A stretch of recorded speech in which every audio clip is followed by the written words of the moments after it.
Witness, your name and occupation. Oh no. Run at 12! Gotcha! Hello everyone, my name is Aussie Hornet. Welcome back to Phoenix Wright Ace Attorney Trilogy. So we are going to continue where we left off, episode 4, Farewell My Turnabout. And yeah, let's get to it. Adrian did it? That's what it looks like. Dude, no way. That woman couldn't do anything like that. In court today, there will be a mountain of evidence that will implicate you. A mountain of evidence? I'm certain there is someone out there trying very hard to pin this whole thing on you. Please, Mr. Lawyer Dude, like I said yesterday, I'm refreshing like a spring breeze, alright? I can't let any sort of scandal ruin that. I understand. Well, it's almost time. Hey, Mia. Mia, I must get a complete acquittal today. I know, but I can't focus on my situation right now. Or Pearl's either. You know what? I have to focus on winning this case by the end of the day. Indeed. Well, let's get going. Oh no. It's him. This is Wright. Good morning. This is it, Mr. Attorney, the day of the trial. Maya, she's unharmed, right? Well, when I checked on her earlier this morning, she seemed a bit, how shall we say, tired. Don't worry, people don't die that easily. Besides, what you really should be concentrating on is winning today's trial. For my sake as well as yours, you must win today's trial. Which is why I sent you a little present this morning. Present? What in the world would you want to give me? You'll figure it out once the trial starts. And even if you don't like my gift, I expect you to graciously accept it and win today's contest, if you please. Wait! The kidnapper sent me a present? Mr. Lawyer Dude, who was that? No one. It has nothing to do with you, so forget you heard anything. Dude, did your nose just get longer? Where's Von Karma go? Court is now in session for the trial of Matt on guard. Are the prosecution and defense ready? The defense is ready, Your Honor. I sorry, Mr. Wright. What happened to Miss Von Karma? I don't know, Your Honor. Why are you getting mad at me? Your Honor! Please be quiet, bailiff. Court is in session. If you must tell me something, please keep it brief. Now then, what is it? Prosecutor Von Karma has... This morning, Miss Von Karma was shot by an unknown gunman. What? What? Shot? Somehow, I think this is the present that man was talking about. His present? Miss Von Karma is one of the top prosecutors in the country at the moment. If she were to disappear, it would be to your advantage. This is totally insane. But Miss Von Karma, is she alright? I don't have that answer. She's alive and in stable condition. That's good. Whew. I thought he'd show up. Edgeworth! Your Honor, under the circumstances, Miss Francisca Von Karma cannot appear in court today. I, Miles Edgeworth, will be taking her place.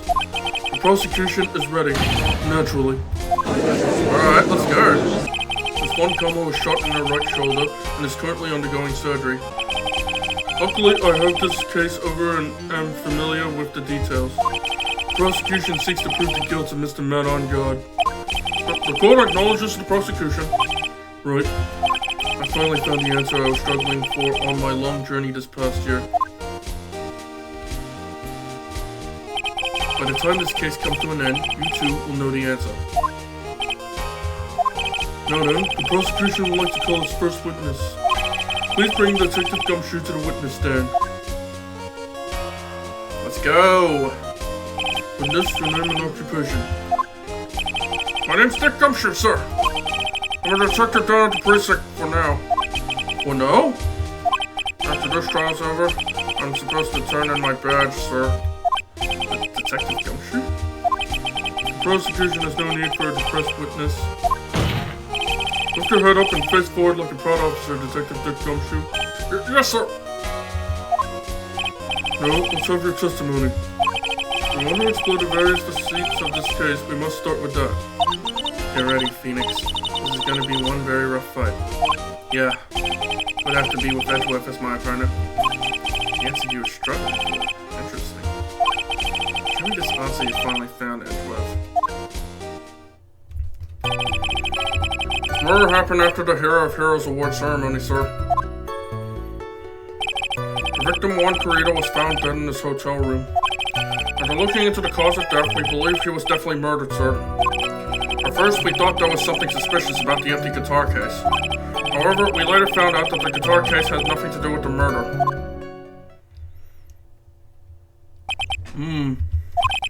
After the award ceremony ended, the victim was alone in his room?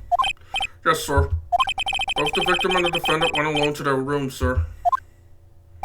I see. Mr. Wright, you may begin your cross-examination. Right. Hold it!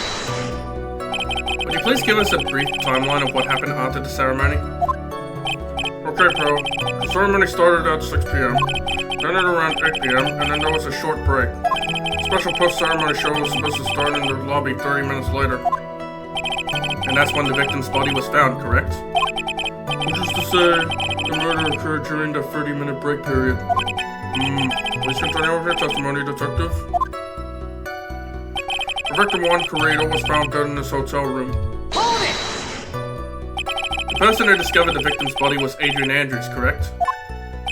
Sure. Who is this Adrian Andrews you're talking about? She's the defendant's on God's manager. She's a really pretty lady, sir. Ah, so she is a pretty lady. I wonder if she'll grace us with her presence. When the first ceremony show was about to start, she went to get Mr. On God. After visiting his room, she next went to the victim's room to get him for the show, sir. I see. And that's when she found the victim's body. After looking into the cause of death, we believe he was definitely murdered, sir. Hold it! Cause of death. Wasn't that because Mr. Carrito was stabbed in the chest? Only a careless amateur would believe something so brainless as that, pal.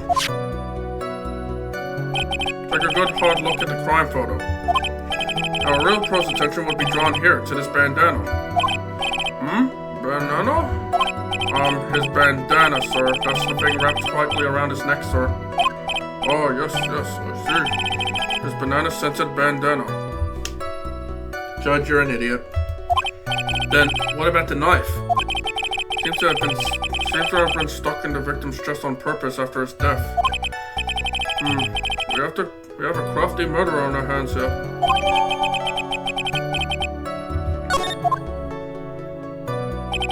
At first, we thought there was something suspicious about this empty guitar case. And why did you think that?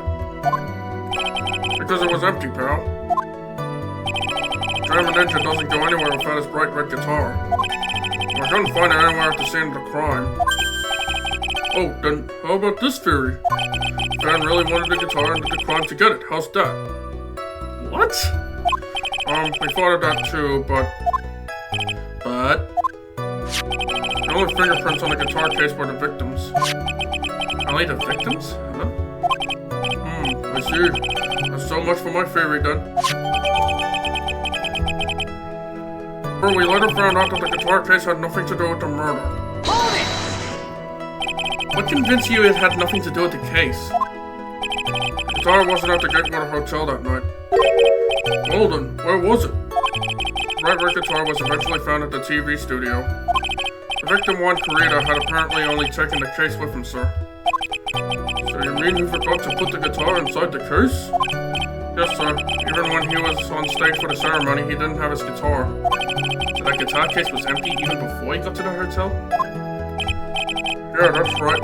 So it really had nothing to do with the case at all, after all. I believe that is enough. First, the victim was choked to death with the bandana. The victim was dead. The killer deliberately stabbed him with a knife. Which brings me to my next point. Why then did the police arrest Matt on God? Because there was reason enough to suspect him. Here it comes. Looks like Edgeworth's back in full swing. Very well. Detective Gumshoe, please testify about this matter. Yes, sir. Sorry, I took my jumper off because I was getting a little sweaty in that. So anyways. God and Juan Carrito were huge rivals with each other. They each thought the other guy was in his way. That's motive enough in my books. As for evidence, there's the German ninja's button. It was ripped off the ninja's costume and was found in Mr. On God's hakama. The defendant's fingerprints were also all over the knife. The defendant bought the knife for the crime, which makes this a premeditated murder. So the defendant's fingerprints were found on the knife used in the stabbing. It was sort of sticky on the handle, so the fingerprints came out pretty clearly, sir. There's the victim's blood, and on God's fingerprints in the grip. Okay, what is in the grip? And there's this button. It was found in the defendant's clothes, was it? And this button also covered in blood.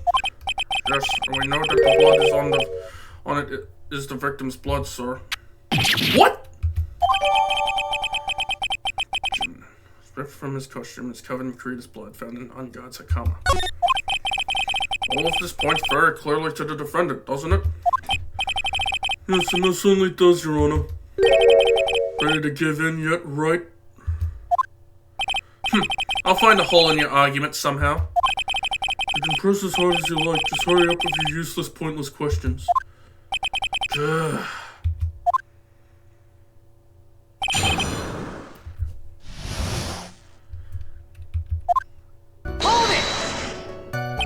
But in terms of popularity, Mr. Ungard won, did he not?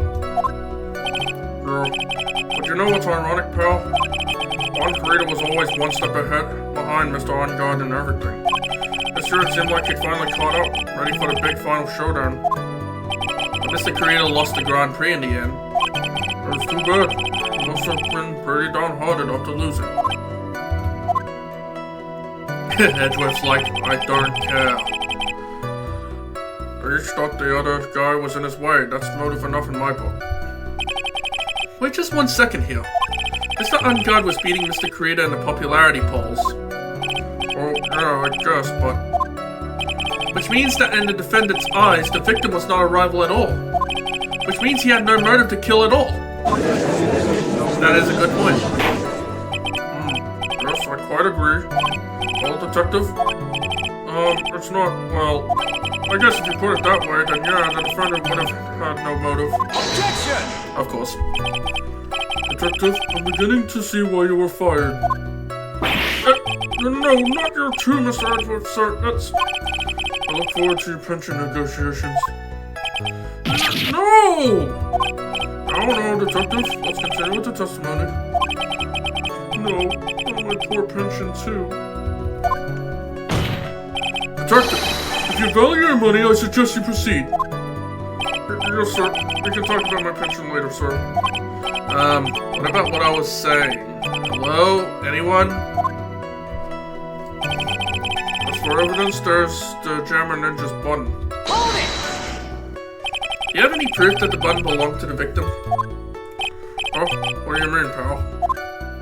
Oh, let me put it this way. I'm asking you if you have any evidence to back up your claim that this button was ripped off the German ninja's costume. Huh? But can't you tell by just looking at it? The victim's blood is on it. Anyone could have smeared that blood on there afterward. Mr. Edgeworth, help me, sir. Alright, I knew it had to be this piece of evidence. Now to reel this one in. Fred. Huh? Button was attached to the costume by Fred, obviously, and that Fred snapped when the button was torn off. If you match up the ends of the thread on the costume with the thread and the button, it's a perfect match. Yeah, that's it! They're a perfect match, pal! Ugh. That's Edgeworth for you. Never misses a beat. It was ripped off the ninja's costume and was found in Mr. Ungard's hakama. Hold it! When was this button found? Pretty soon after the body was found, we rounded up everyone who knew Mr. Carrito. And then we did a search on them all. That's when we found the button. So it was almost immediately after the murder?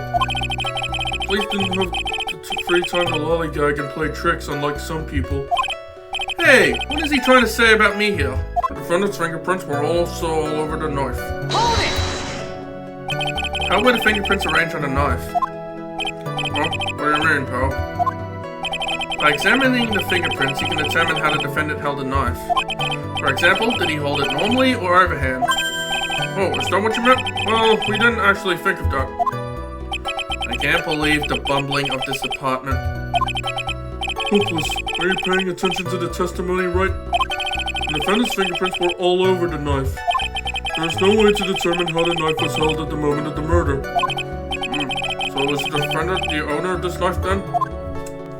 The defendant bought the knife for the crime, which makes this a premeditated murder. Objection! Wait a second. What? So the basis of your argument that this was a premeditated murder is simply that my client bought a knife beforehand? That's right, pal. The defendant did not buy this knife. Huh? Take a good look at the handle of this knife, and you'll see what I'm talking about. Huh? There's a gate water seal set into the handle. Gate water? I think I've heard that name somewhere before. That's the name of the hotel, the Gatewater Hotel. Uh-oh. The murder knife was actually property of the hotel, which means this murder was not premeditated. Yes, that is very true. It is a very big... What is it, Mr. Edgeworth? I'm sorry, but the defense is simply too careless. What? I think whether the crime was premeditated or not has already been determined. How so? I admit this knife is hotel property. There is no one currently on the police force that is dumb enough not to realize this. But I don't... Oh. The question is... Where did this knife come from? Why is that obvious? It came from the victim, Mr. Carita's room. Sorry, Your Honor, but that is incorrect. The victim ate a last meal before he was murdered, with that being the case. I'd like to draw the court's attention to what is on the top of the table. There is a knife and fork on the table. But where in the world did this knife come from? If it pleases the court, I would like for us to recall the room of the defendant, Mr. Man on Guard. Especially what was on top of his table. Oh. There's something missing, perhaps? It is a single knife. Oh. We investigated the leftover for fingerprints, and while we were investigating, we came to the conclusion that Mr. Matt on Guard's knife was missing. Damn it. Mr. On Guard has gone to the victim's room with the knife he had used during dinner. Why would he carry a knife on a visit? To kill, of course. And with that, I believe the prosecution has proven this was a premeditated murder. Oh boy. Amazing, Mr. Edgeworth. Absolutely brilliant. A brilliantly clear deduction. Seems like Edgeworth had this plan from the very beginning. This must be one of those traps, and I just walked headlong into it. A murder weapon with the fingerprints and a button from the victim's costume. There is quite a sizable amount of evidence here. We can safely say that any further deliberation is a waste of your honest time. Although, I wouldn't mind if the defense were to present evidence not yet shown to the court. Evidence not yet shown? It means evidence that the court hasn't seen yet. In other words, new evidence. What does the defense have to say about this, Mr. Wright? Well, Phoenix, the judge is favoring the prosecution right now. If we answer this with something wrong here, that gavel of his will be ringing out to the sound of her defeat. Mr. Wright, do you have something important and necessary to present to this court? There's one. One piece of evidence that catches my attention. Something that this court has yet to see. Mr. Wright, I will say this one more time. I do not feel this trial needs to continue at all. However, I am giving you one chance, and only one. What the judge is saying is right, is don't try pulling one of your usual bluffs here. If I mess this up, it's heading for all of us. We now present one and only one piece of evidence. Now then, what is this important evidence that you must show to the court? Take that! This is a wine glass, is it not? Please look at the photo of the crime scene one more time. The scene is a mess because of the victim's struggle against his assailant. The vase was broken, his makeup is all over the floor. These were all things that were at one point sitting on top of the dresser. Well, yes, I see your point. However, this glass that is sitting on top of the dresser is mysteriously untouched. The only thing that had not fallen over along with everything else is this wine glass. This piece of evidence is more than strange enough to warrant further consideration. Well, what do you all have to say? Well, yes, it is a little peculiar. Yes, isn't it? I thought it was. You can stop looking at me with those puppy dog eyes of yours now. Oh, because I want you to agree with me for once, Judge. Mr. Edgeworth? What is it, Your Honor? Your opinion? You don't need my opinion. Because there is no special meaning to that glass. What? It's safe to say that the glass was set there after the crime took place. By the person who discovered the body, Adrian Andrews' example. She could have easily been so shocked that she set the glass down without thinking. That does sound very plausible, Mr. Wright. Could Miss Andrews really have set that glass down without thinking? If I appear weak here, the trial is over. I can look for my proof later. But now I should trust my instinct and point with sanity. It's just my fault for it, if you're thought-provoking enough. The defense would like to challenge the prosecution's theory. We would like to see something that proves it was Miss Andrews who set the cup on the table. You've turned the situation on its head yet again as usual. Mr. Edgeworth, do you have any proof to back up your claim? There's no way he has any. He's just bluffing. Unlike Mr. Wright, I never say anything unless I have the evidence to support it. What? Uh-oh. Not thinking hard enough today, Wright. Did you think this wine glass escaped my notice? The dent. It has been thoroughly inspected for fingerprints. Fingerprints? There were only one set of fingerprints left on this wine glass. Only one? Well, whose were they? They were not the victims nor the defendants. Rather, they were one Adrian Andrews. What? Oh boy. That is why I said that the person who had discovered the body had left it there. Are we done here, Mr. Wright? Gah! Can't believe I fell into another trap. Miss Andrews was probably holding the glass when she went to see Mr. Carrito. But upon seeing his dead body, she was stunned and set the glass down on the dresser. What you just said makes a lot of sense. Now do you see, Wright? You can't change any part of my scenarios as it explains everything all too well. I thought long and hard this past year about what it means to be a prosecutor. And from here on out, I will show you the answer I have come to discover. Wait a second, Mr. Edgeworth. I think the prosecution has provided enough evidence for me to enter my verdict.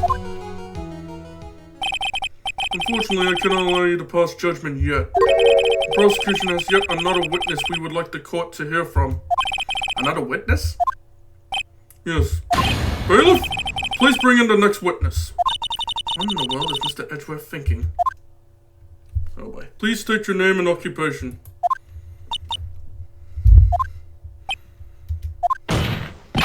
Witness! Your name and occupation... Oh no. Run, Edgeworth! Gotcha! Wonder what happened to that calm composure he had earlier. Oh, Edgy boy, it's been a year since we last met, hasn't it? You'd be more happy to see me. She's like the #1 Edgeworth fan in this entire trilogy so far.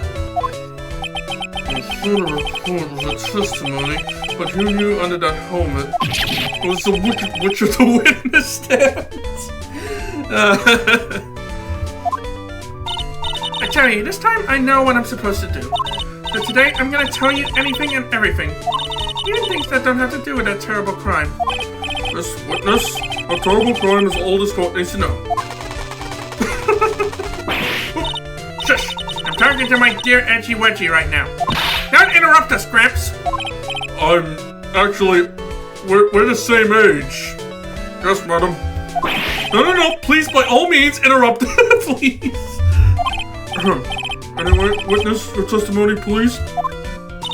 It's fair what they say, that youth are hot-headed nowadays. Not that I mind at all, Edgy. Now, what should I start with? The witness was on security detail at the hotel on the night of the murder. Is this correct, Miss Allbag? You did a great job being able to see my dearie Juan. There's almost too much for my little heart to handle. You mean you're a fan of the victim? Look, everyone is crazy over that ungod, saying he's cute in a fresh way or something. But not me. I wouldn't say anything so silly. After all, I have no interest in a little child like him. I'm really interested in a real man, Juan Carita. But those two are the same age. Anyway, as I was saying, I was pacing in front of his room that night. Very well, please tell the court what you witnessed the night of the murder. Leave it to me, Edgy Poo. Oh boy. This is gonna be fun. Anyway, after the ceremony, I went to pace around in the hallway in front of his room. There was something I was interested in finding out, you know. Well, since I was on the job, I made sure to keep a good eye out the whole time. That's when someone showed up. It was a man coming out of poor Juan's room. It was on guard! Right on guard! He was trying to sneak his way out of Juan's room! Oh god. This is like the Steel Samurai all over again. So Mr. On Guard came out from the victim's room? See, it has to be him! He's the murderer! I see. Well, Mr. Wright, you may begin your cross-examination. Oh boy. Here we go again. Hold it! Miss Allbag, what was your post on that night? Allow me. I was supposed to help set up the stage for that trifling show. But I refused to help. I'll have you know, it was for that lead-headed samurai show. I even took out a few weeks of the nails. Maybe it was a good thing the show didn't go on. Besides, that manager with the glasses seemed to be working hard at it without me. So I thought I'd take a break and spread my wings a little. And that's when you went hanging around the victim's door. There was something I was interested in finding out, you know. Hold it! Something you were interested in? And just what was that? Is there a certain little thing I can just go around telling everyone, you know? It's top secret between me and Juan. Ah, and Edgy Poo, of course. Miss Edgeworth, what is this thing she was interested in? No idea, I despise gossip, Your Honor. Oh god. Gossip? But should it prove relevant, we can always have it appended to our testimony later. Looks like we shouldn't force it right now.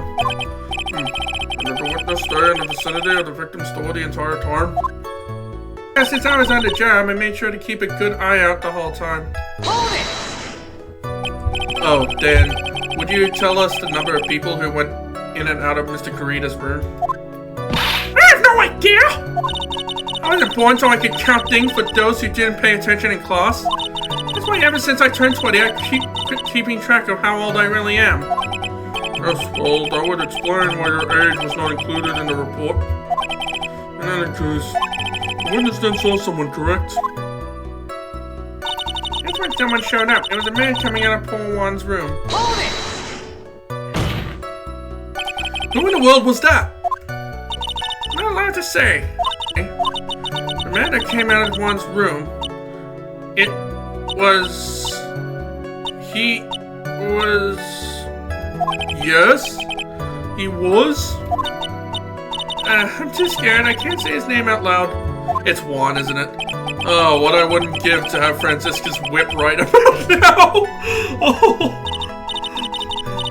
Well, I guess I can tell you, since he was such a bad boy anyway. It was that guy, man, he was trying to sneak his way out of Juan's room. Hold it! Saw my client? Are you sure about that? Yes, he. Really? Annoying brat! When I say I saw someone, I saw that person! Why did I get a sense of deja vu? Maybe to avoid a repeat of last year, I should delve into this a bit further.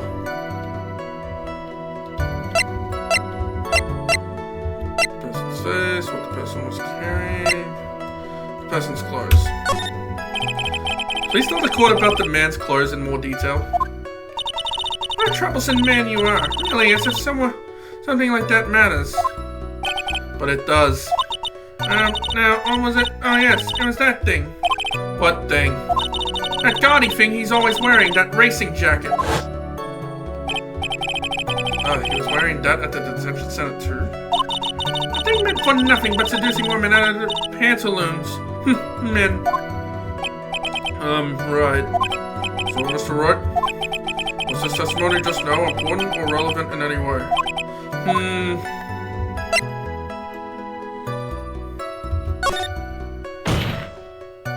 Of course it was important, Your Honor. Objection! And perhaps you would like to point out what part of that testimony was important? Don't you see it, Edgeworth? Your Honor, I request what the witness said about the jacket be apprehended to a testimony. I don't quite see where you're going with this, but alright, witness, please. Well, I don't like to badmouth anyone without reason, but if I must. He was wearing his flashy racing jacket. Honestly, it's all just for show. Objection! Here we go. Miss Allbag. What? Don't say my name for no reason! Do you know what this is? Ah! It's button number 2 on the German Ninja's costume! Now I know she's an obsessed fan. She identified it in a single glance. Give it here! Give it here! If you don't give it to me, I'll punish you with this! Wow, she really is a die-hard fan to want a button covered in blood. This button was discovered on Mr. Unguard's body during a full body search. See? See? This button proves beyond a shadow of a doubt it was that rascal Unguard. Was caught up in the pleats of his Nickel Samurai Hakama pants. See? See? And Unguard is the Nickel Samurai.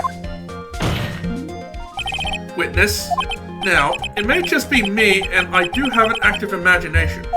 But just now, didn't you say that the defendant, Matt Unguard, was wearing his usual racing jacket? No response.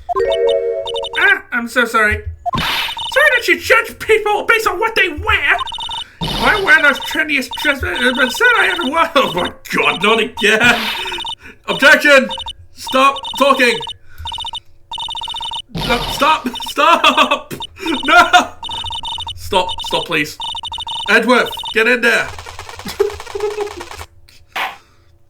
Now hold your tongue still there for 1 second, so what you saw in actuality was not Mr. Unguard the man, but Mr. Unguard the Nickel Samurai? But when you think about it, they're really one and the same anyway. Miss Allback, this is a very important point we're talking about. Edgy Poo, do you think so too? Well, it might be something worth considering. Just say it's important and agree with me for a change.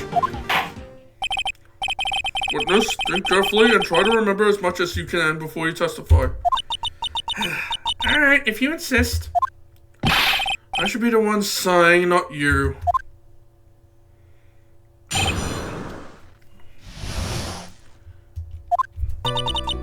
Unguard, yes, now I remember! Nickel Samurai, that's right, it was the Nickel Samurai that I saw. Yes, it would have been convenient for him to wear his costume during the murder. He had to go through that post-ceremony stage show right after the crime, you know? So he must have worn that Nickel Samurai costume when he was stabbing poor Juan.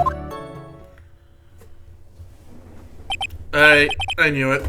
I knew you'd say he was inside that costume. What? Did you think there could have been someone else inside that costume? Don't be a bad little boy thinking such rude things.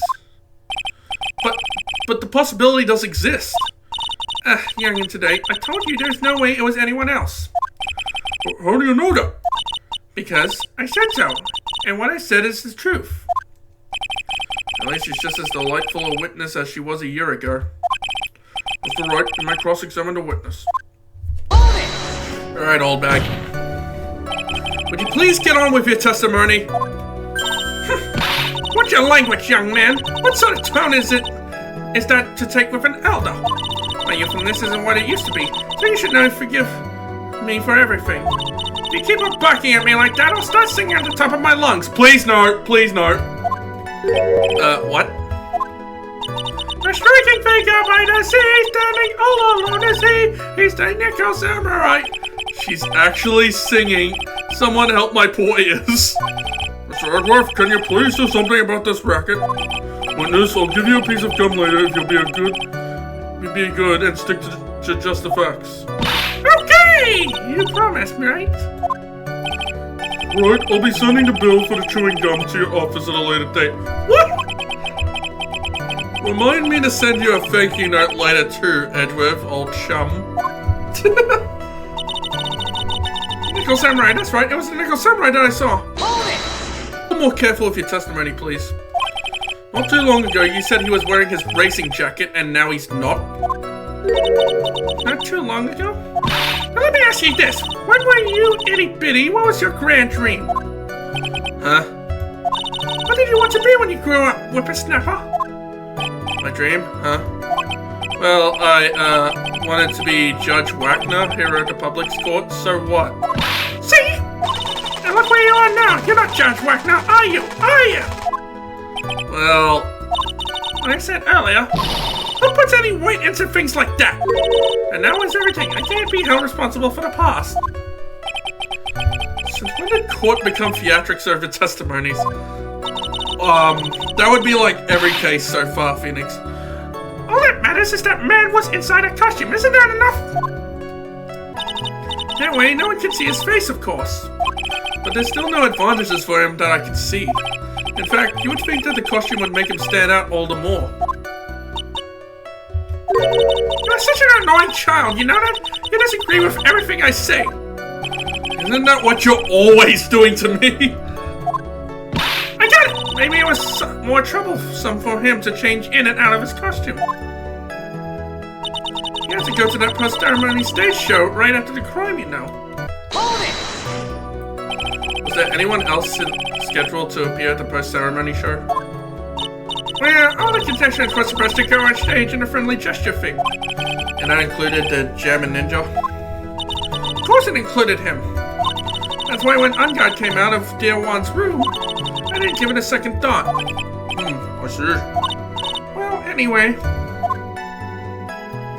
So he must have worn that Nickel Samurai costume when he was stabbing poor Wan. Hold it! So let me ask you one last time. The person you saw, it really was the Nickel Samurai? As showy as ever. Haven't I been saying that from the very beginning? Can I throw in the towel yet? You can't give up, Phoenix. She may be an old, you know, but you can't just give up like that. Objection! Please take a look at this. Yeah, so it's a knife. Big deal. If you're trying to scare me with that, I'll have you know it won't work. No, that's not my intention at all. That's the knife that was used in the murder, correct? Your Honor, do you know why this piece of evidence is important to this case? You don't even have to ask. It's because the defendant's fingerprints are on it.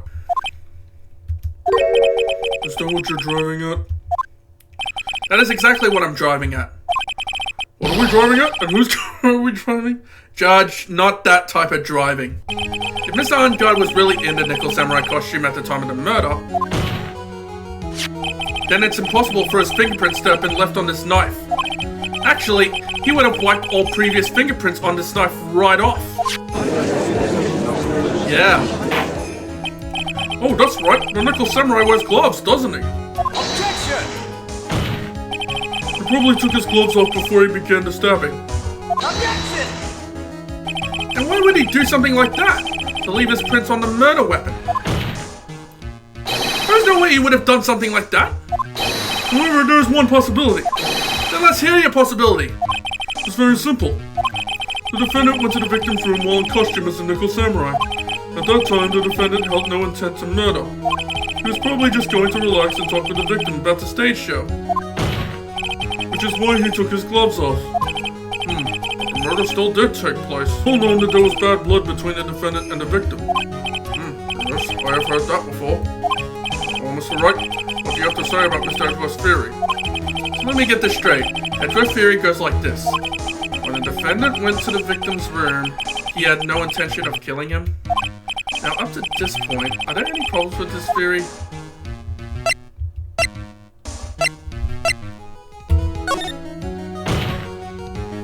This theory contradicts something in an earlier testimony. What are you babbling about? Now, for argument's sake, let's suppose Mr. Ungard was the killer. If that's the case, I think it's impossible for the killer to have gone to the victim's room without intent. Take that! This knife, this was used by Mr. Ungard at dinner. Yes, we did establish that. Which means that if my client was in fact the killer, then he brought this knife with him when he went to visit Mr. Kurita. I suppose. However, you just said it yourself. At that time, the defendant held no intent to murder. If that were true, then why would he bring a knife? He wouldn't he? Which means, Mr. Edgeworth, your theory was flawed from supposition 1. And one more thing. If the murderer was wearing the costume at the time of the murder, then there should be glove marks left on the knife.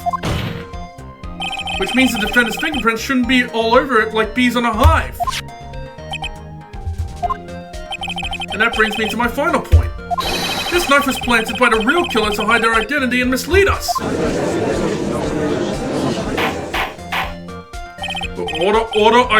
Order in the court. Was this knife really planted by the killer? Why would the murderer do something? The obvious answer is to frame Matt Ungard. It's to frame my client, Mr. Ungard, of course. To frame? Objection! But aren't you forcing in the interpretation just a little too hard on this one? Objection! No, I'm not. But we just established that the witness saw the Nickel Samurai in costume. And if that were true, then there shouldn't be a single fingerprint on this knife. Witness! I think I made your life a tiny bit more difficult, huh, Edgy Poo? Sorry, my voice cracked. Witness, did you or did you not really see this Nickel Samurai? Well, I guess at first I might have forgotten, but... Are you saying you mixed up Mr. Ungard with the Nickel Samurai, his character on TV?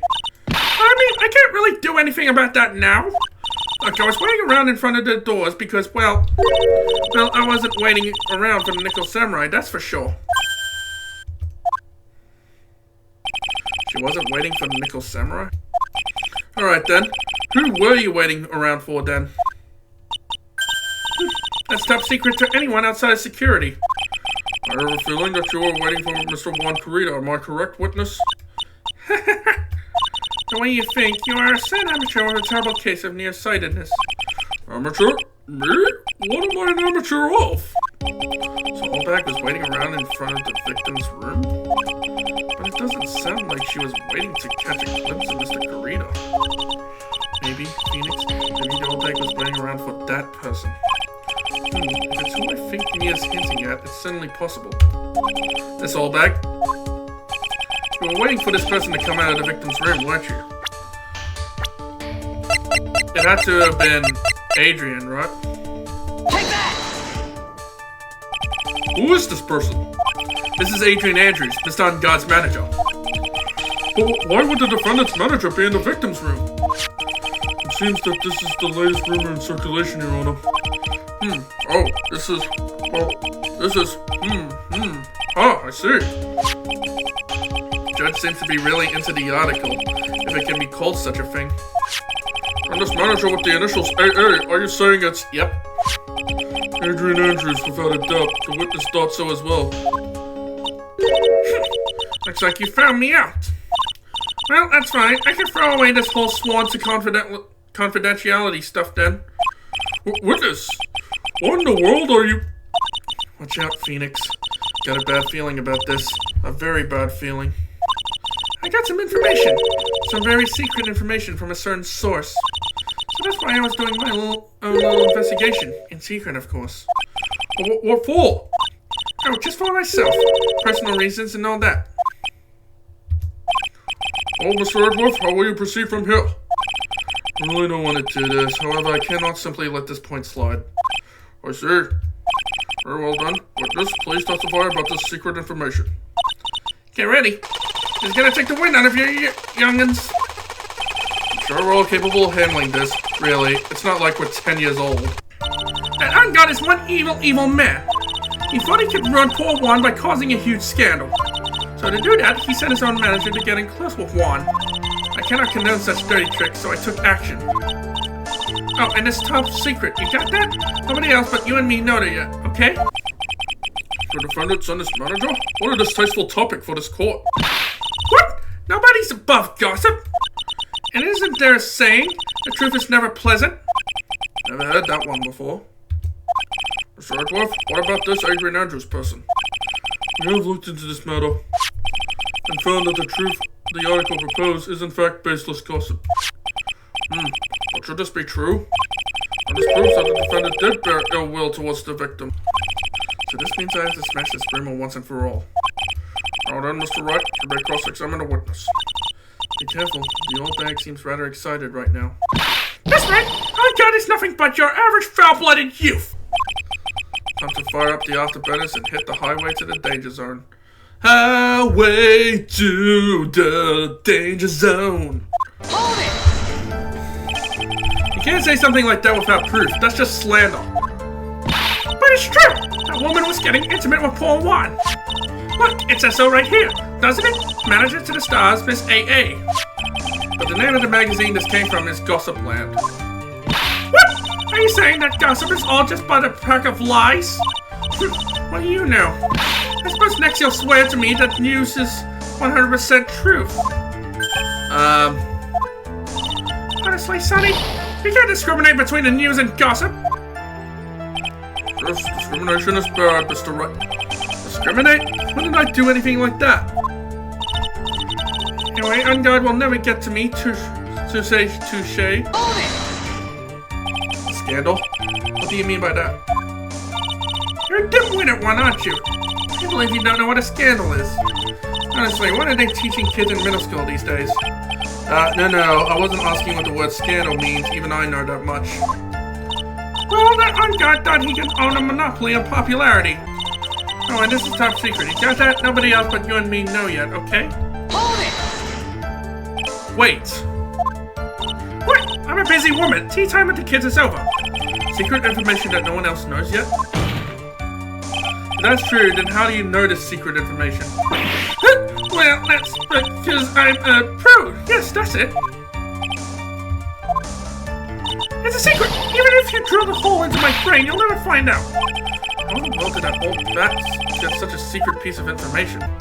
Press further. If you don't be a good girl and tell me where you got this secret information, you won't get to go home today. Eddie Bear, what are you doing? Help me! What do I have to do with this? Just do this for me. You'll get your reward. I don't want your reward, but you don't leave me much of a choice. Objection! The witness could have gotten her information from anywhere. It's even possible that it was spontaneously made up inside the witness's head. And he lectures me on reckless blabbering. No one else is supposed to know this secret information, correct? If that's true, then why do you know it, Miss Oldbag?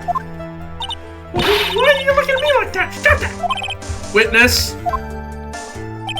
I hate to say it, but this is how you came to acquire your secret info, isn't it? Take that! Investigative photographer, Lotta Hart. Oh yes, I remember that mischievous girl.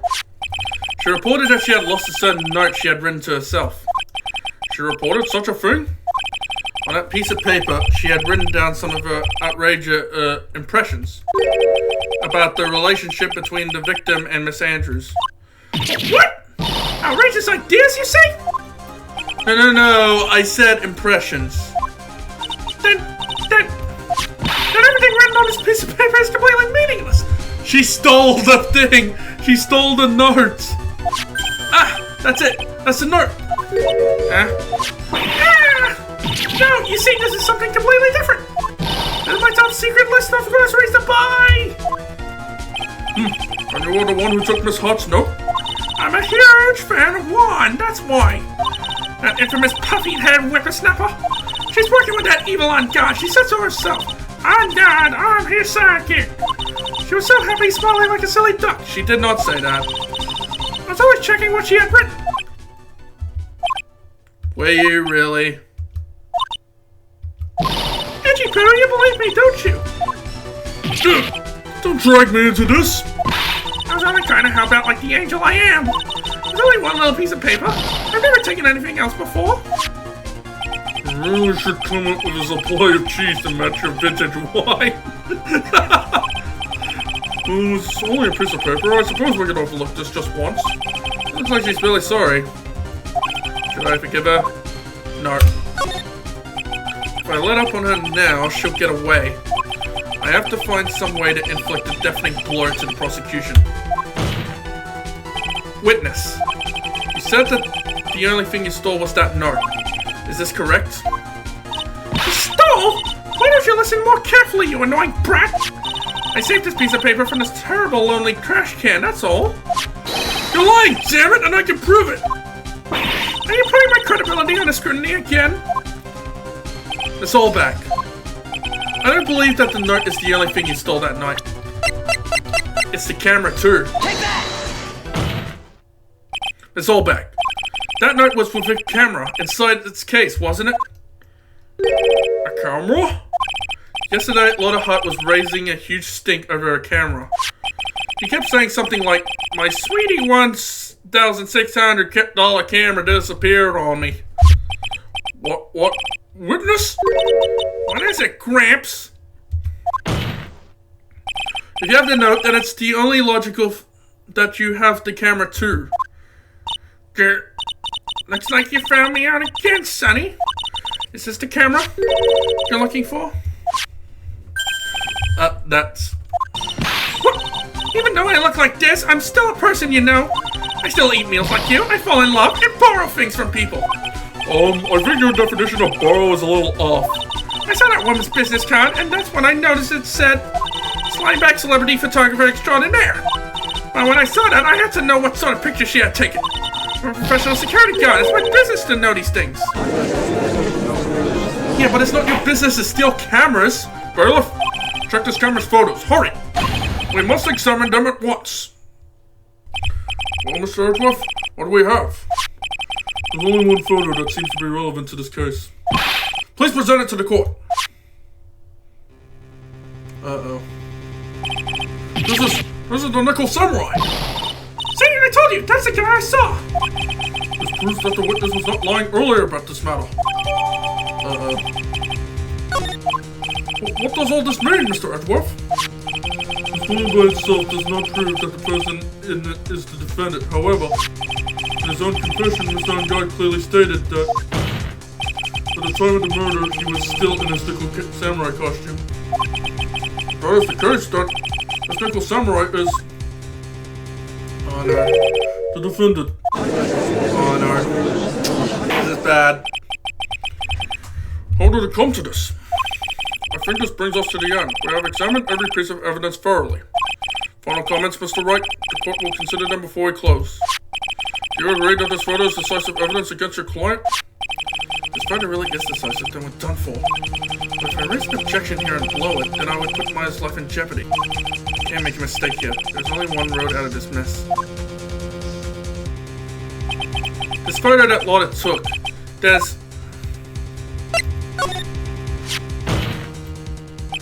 there's something strange with this photo. I knew this was coming, right? Your thoughts, Mr. Edgeworth? I think we can all agree there's nothing strange with this photo. There is no way for the defense to debunk this photo, even with a bunker buster. Debunk with a bunker buster? Is that what you're planning to do, Mr. Wright? Anyway, please look at the photo one more time. I really believe you can honestly find something wrong with this photo. And you should only need one chance, correct? Well, find something wrong with this photo. I can't let this chance go by. Where the heck did she take this photo from anyway? It's all out of focus. Why can't she take a good shot, especially when it counts? Hold on, let's hear your objection. What about this photo is strange? It would be... It would be defeat, wouldn't it? Take that! I'd like you to direct cause attention to this one area right here. What are you pointing to? His ankles? If you could see this person's ankles, that would be one thing. However, you can't. What does that mean? The costume person in this photo could not have been Mr. On-Guard. What is the meaning of this? Objection! One of you could care to elaborate with the actual facts, that is? Let's take a look at the Nickel Samurai's poster. Yeah, you can see his feet. Please pay particular attention to the area around the bottom of the hakama. Her socks! You can see her socks! Exactly. However, in this photo, the Nickel Samurai is clearly holding his hakama up just to walk. There's only one explanation for this. The person inside his costume is clearly much shorter than the defendant. Alright, I think I've turned things around for myself this time. That's curious. Huh? What is? Edgeworth is unusually calm today. That's true. He's just letting the trial run itself, as if he's only along for the ride. Along for the ride? What do you mean by that? I really guess that perhaps he doesn't feel under attack at all. Under attack? Then I haven't damaged his case at all? Mr. Edgeworth, what does this leave us? The person in this photo is not man on guard. And everything the prosecution has tried to prove has become meaningless. Yep.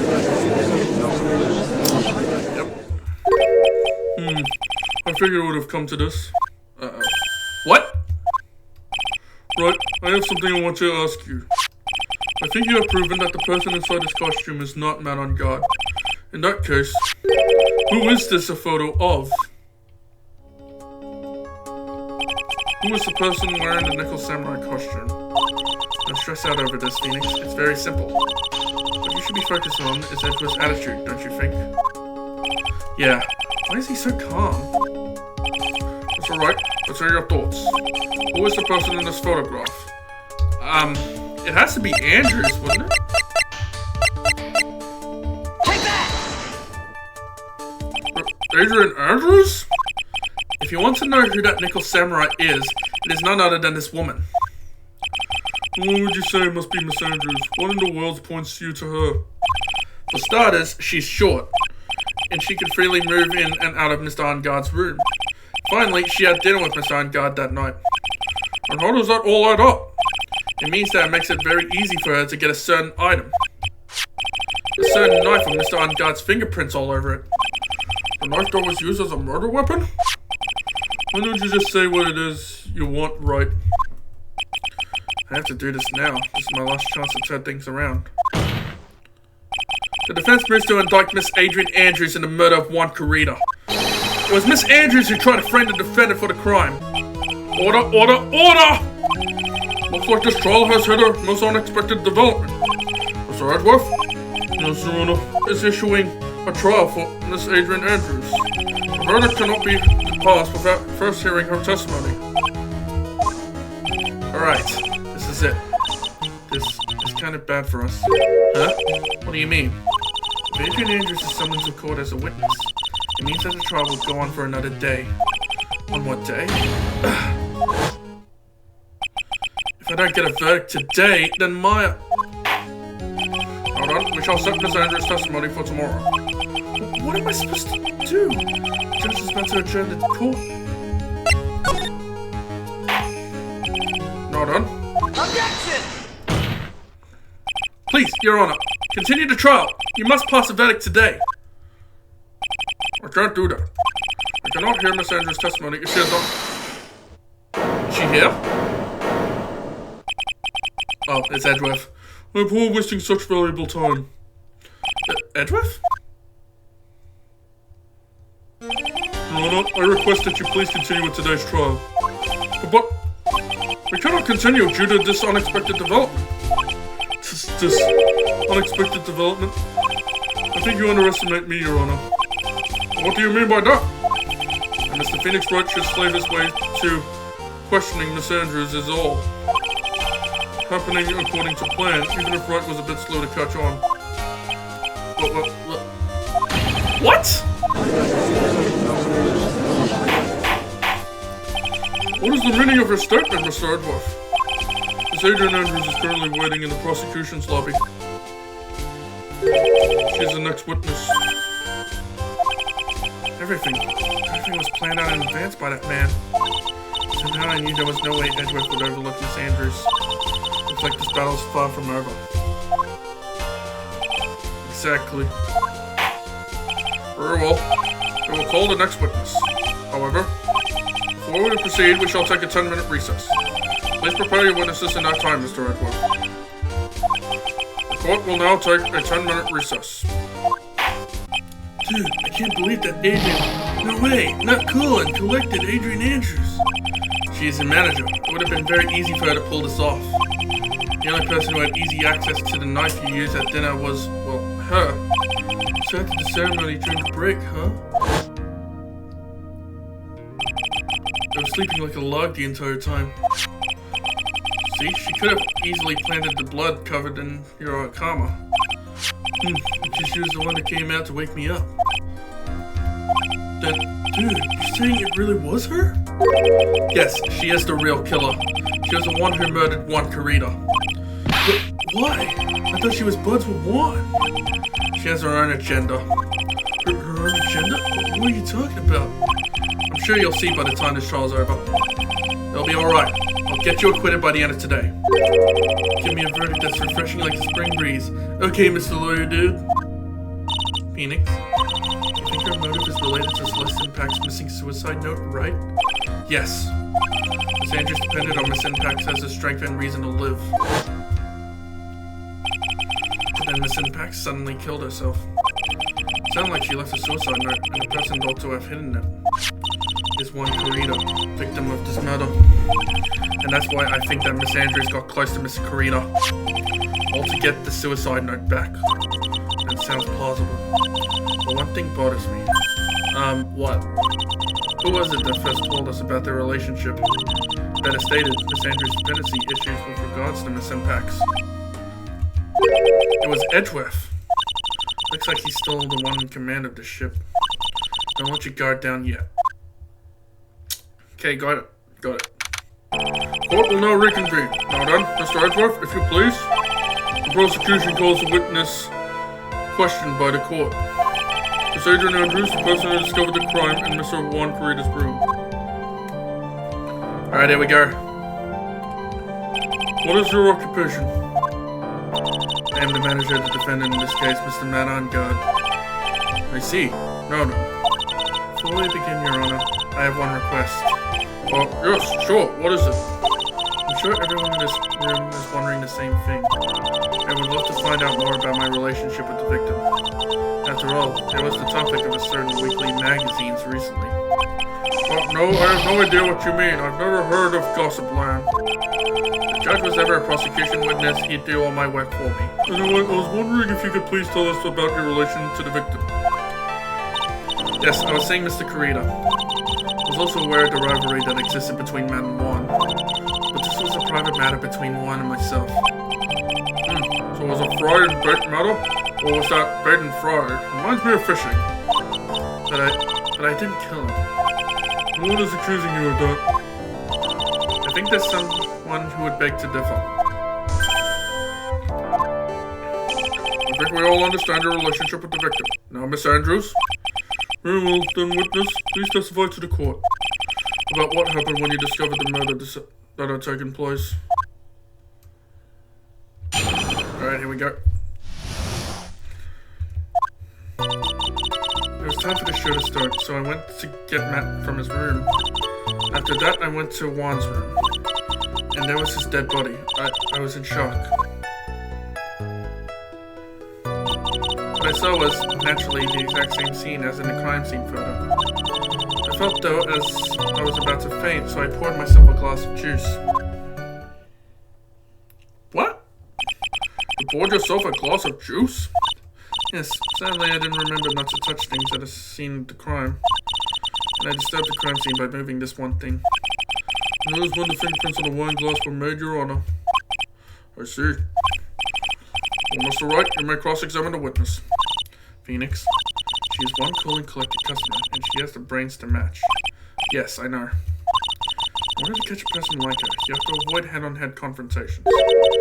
She should disrupt her pacing. Disrupt her pacing? She's the type of woman who is easily thrown off by things inconsistent with her thinking. So you have to attack when she least expects it. The instant you let up on your offense is the instant this trial is over. Understand? Hold it! And what was Miss Guard doing at the time? He was taking a nap. He was worn out from his many performances in Nickel Samurai during the ceremony. Mr. Angard did say he was taking a nap. Yes, he could have said it could not have been taken out of his room, yes? Excuse me? It? What are you? Objection! Oh boy. Right, I thought years of school would have taught you how to construct a sentence. If you can't make a sensible sentence with that subject, then I'll make one for you. Watch. Did you, Miss Andrews, remove Miss Angard's knife from his room? No. Subject, verb, object, right. Did you skip basic grammar? The witness may continue. Hold it! And why did you do that? It's a friendly gesture. One was to make an appearance with the other heroes. So the show was supposed to be a show of friendship, huh? Is that the only reason? I beg your pardon? What are you implying? You had a certain goal in mind when you started to get close to him, correct? So perhaps you had a more personal matter to discuss with the victim. Sorry, but I didn't have any such intentions in mind at that time. I think you had to talk without a strong piece of evidence, I guess. So we continue now? What did you see when you got to his room? And there was his dead body. I was in shock. Hold it!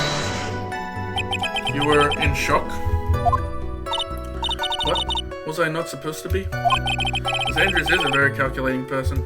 Despite how close they were, I doubt she had romantic feelings from Mr. Kurita. Anyone randomly stumbling upon a dead body would be in shock. You can't seriously expect that a young beauty like her would not be shocked. Somehow, I don't think beauty has anything to do with being shocked or not. I see. What I saw was naturally the exact same scene as in this crime scene photo. Hold it! This is the photo you're referring to, correct? Yes, the one with the knife locked in his chest. And the guitar case was like this too? Yes, it was open and empty, of course. And then, what did you do next, witness? I felt as though I was about to faint, so I poured myself a glass of juice. Hold it! Juice? Yes, there was a bottle of tomato juice on the table, so I helped myself. But you didn't drink any of it, did you? Huh? There were no lip marks left on this wine glass to suggest that anyone drank from it. I wasn't feeling terribly great, so I set the glass down without drinking it. Miss Andrews, I would like to confirm with you one more time. When you discovered the dead body of Wankarita, you were in great shock. And that's when you poured yourself the glass of juice, correct? And what of it? My mind really was a complete blank at the time. Your mind was a complete blank? I didn't think that was possible for you. Aren't you rude today? I was so dazed that I made one careless mistake. That one thing. What one thing? Oh, never mind. It's no big deal. What was she starting to say just now? Miss Andrews, I'm convinced that, as you said, you made a mistake at the scene of the crime. What I really want to know is what this mistake was. Actually, so would I. I'm sorry, it's kind of embarrassing. When I set the glass down on the dresser, I accidentally knocked the flower vase over. The flower vase? Are you talking about the one on the floor in the crime photo? This mess of glass shards? It was originally on top of the dresser. But when I bumped into it with my elbow, it fell onto the guitar case. Why did you withhold such an important piece of information? I'm sorry. I thought that since the crime scene was already in disarray, that people would simply assume the vase was just another part of the mess. Looks like yet another fact has come to light here. Please add this and anything else you have to reveal to your testimony. I'm sorry, but I have nothing more to add. I didn't touch anything else. I was the one who knocked over the flower vase over when it fell onto the guitar case. Objection! Oh, there we go. You testified that you knocked the flower vase over. Is this correct? Yes. And are you sure it fell onto the guitar case? Is there a problem with what I said? It's not some problem. It's a major problem. It's true that the top of the guitar case was wet with water. However, that's exactly what is so strange. Miss Andrews, you testified that the vase fell onto the guitar case. However, if that was true, the case should have gone wet on the inside, not the outside. That's very true. Furthermore, there is one other strange thing about this guitar case. What's that? Let's take another look at the crime scene photo. The remains of the vase are scattered on the floor. And what is wrong with that? The guitar case was open when the vase fell. The glass shards should be inside, not outside the case. Objection! What is your point, Wright? The case was closed at the time the vase was knocked over? Is that all? Objection! No, think back to what Miss Andrews testified to. She said that other than the vase, she didn't touch anything else. That's right. She did implicitly say she did not touch the guitar case. Objection! But this whole matter with the guitar case is a dead end. The bright red guitar was found at the studio. It was no bearing on this case at all. They may very well be, however, the empty guitar case does seem to have no relation to this case, doesn't it? It seems there is no deeper meaning to the guitar case. Well, Mr. Wright, do you think we need to hear more details about the guitar case? The empty guitar case, I believe, is a crucial piece of the puzzle. I can't believe anyone would reach for straws like this, but it is you. I can't believe I'm doing this either. Alright, I'll follow along, for now. Miss Andrews, please testify to the court about the guitar case. Yes, Your Honor. I don't remember too clearly because I was a bit dazed. I suppose I must have opened the guitar case after I knocked the vase over. It's not a big deal though, right? The case was empty after all. As for why I opened the case, even I don't know. It looks like this really wasn't a very important point. This wistfulness is such a familiar feeling by now that it's almost comforting. Anyway, I'll just go ahead and start the cross-examination. Using any way to change the topic, a convenient escape for a weak man.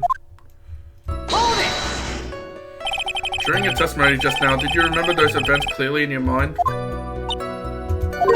Well, you see... Are you sure you're the one who opened the guitar case? She's waiting for someone to tell her if she should answer or not. Sounds like a dependent side is taking over. Oh, Miss Andrews? Yes, it was me. It doesn't have a fingerprint on it, but... Objection! Oh, I got it! There is no way you were the one who opened the guitar case. Why would you say that? It's elementary, my dear. Because the only fingerprints on this guitar case are those of the victim.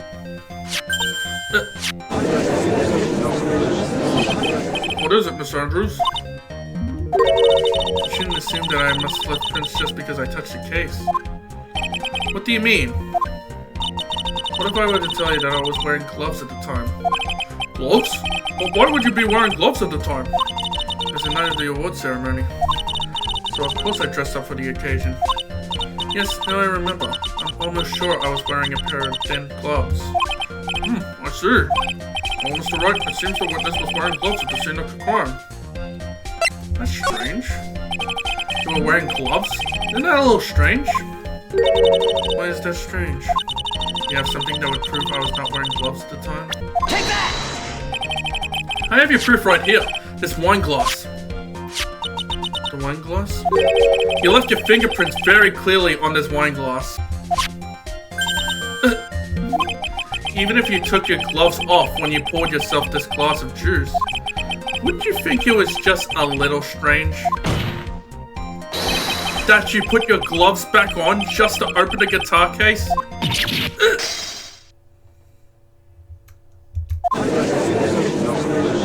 Do you have spare glasses? Order, order, order. Looks like you hit the nail on the head this time. What do you mean? I believe that the guitar case plays a very important role here. But it's just an empty case. I wonder if it really was empty though. But the guitar, the bright red guitar was at the studio. Phoenix, drop all of your presumptions. What was in the guitar case was not the bright red guitar. You don't mean it was a bright white guitar? Wait, that's not right either. I admit it would be unnatural for someone to do that. So the witness was not wearing gloves despite the fact that on the case... Objection! Your Honor, this is obviously the defense's usual misdirection tactic at work. Steer the court towards an unrelated topic and lull us all into his misguided... Objection! No, Your Honor. Please recall that Miss Andrews had testified that the vase fell onto the guitar case, which means that the case was closed when the crime took place. However, it is wide open in this photo of the crime scene. I'm sure this guitar case has some relation to the murder. Objection! You're so sure, Wright. And I'm sure you can somehow substantiate your outrageous claim, correct? Please enlighten us as to why that guitar case has anything to do at all with this murder. Can you do that, Mr. Wright? Well, let's suppose for a second that the bright red guitar was not the only thing that could have been in the case. The bright red guitar not being the only thing? You don't mean to suggest that a bright black guitar... Objection! So, you intend to push your theory that the case was not empty? Is that it, right? I wouldn't say something I didn't intend to prove. Deflate that hair of yours. You haven't proven anything yet. Now then, let's have it. What was inside the case at the time of the murder? Take that! But this is a photograph. Yes, but what is important is what's in that picture, Your Honor. In this picture? It doesn't take a genius to see what I mean. What I am proposing is... inside this guitar case was the Nickel Samurai, the hero's very own costume. What? Mr. Wright, explain yourself. Right, are you saying that the witness opened the guitar case to take out a costume? What insane point would there be to do something like that? That insane point would be to wear the costume, of course. Miss Andrews put it on to hide her identity so she could make her escape.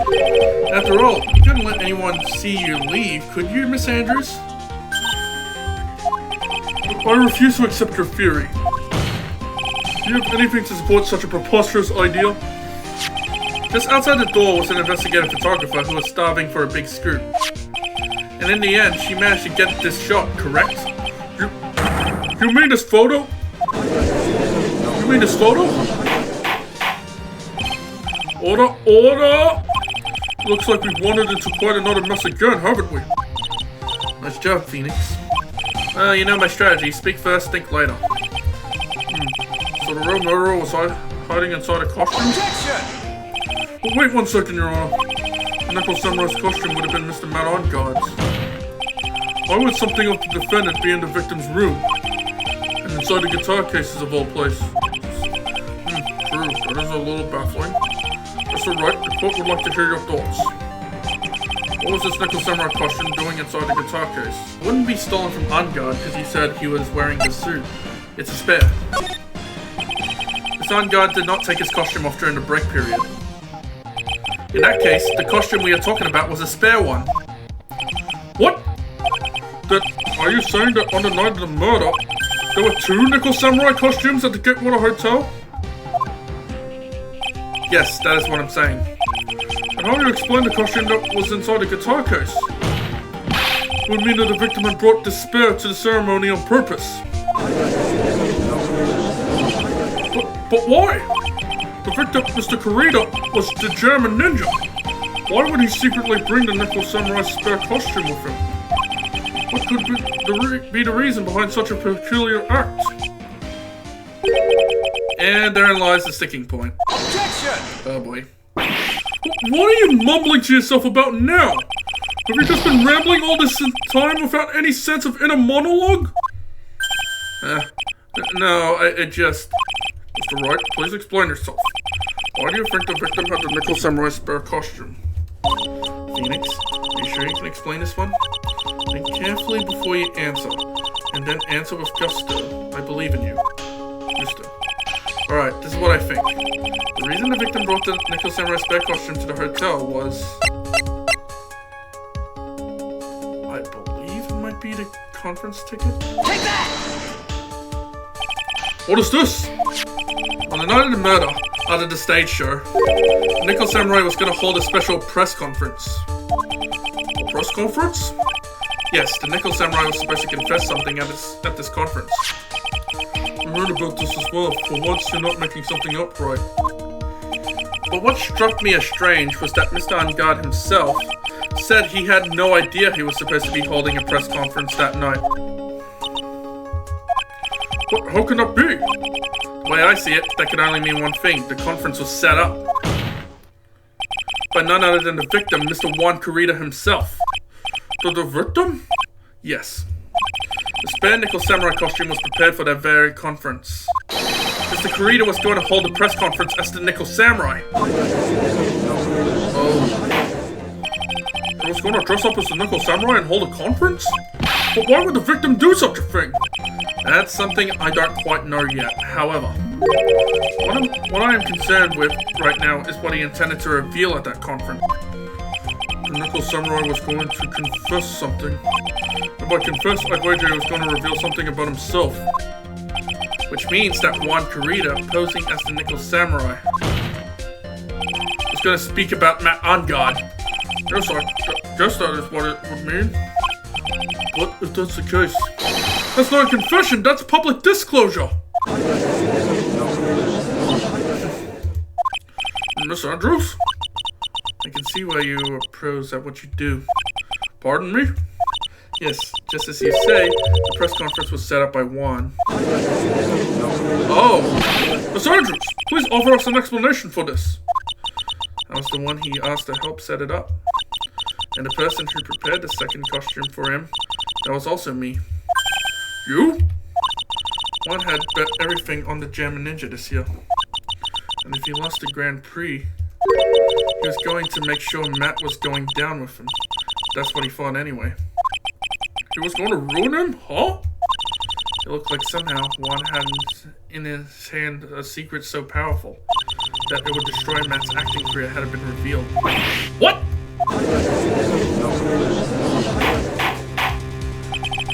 And do you know what the secret of Mr. Angad is, Miss Andrews? That's something only Juan knew. I don't know what it is. Oh, I see. It's probably been coming off quite suspicious to everyone. But that's to be expected. We've been trying to protect Matt after all. Protect Mr. Angad? And yet again, another strange bit of truth comes to light, it seems. Miss Andrews, if you could, please tell us the truth about your behavior. Yes, Your Honor. I understand.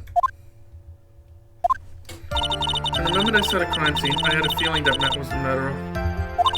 Matt had to kill Juan no matter what. And he didn't have an alibi for what he was doing at the time of the murder. My thoughts were confirmed by the evidence, of course, the button and the knife. But I'm Matt's manager, so I felt that I had to protect him. This does account for everything. Well, I am the logical type. I'm finally seeing her true self. She is more nervous than a scared rabbit. When the defense can find no fault with this testimony, I am ready to make a ruling. Please keep that in mind as you cross-examine Mr. Wright. Looks like somehow everything has swung to the opposite end of the scale again. That just means I have to put my weight into this and turn her logic upside down.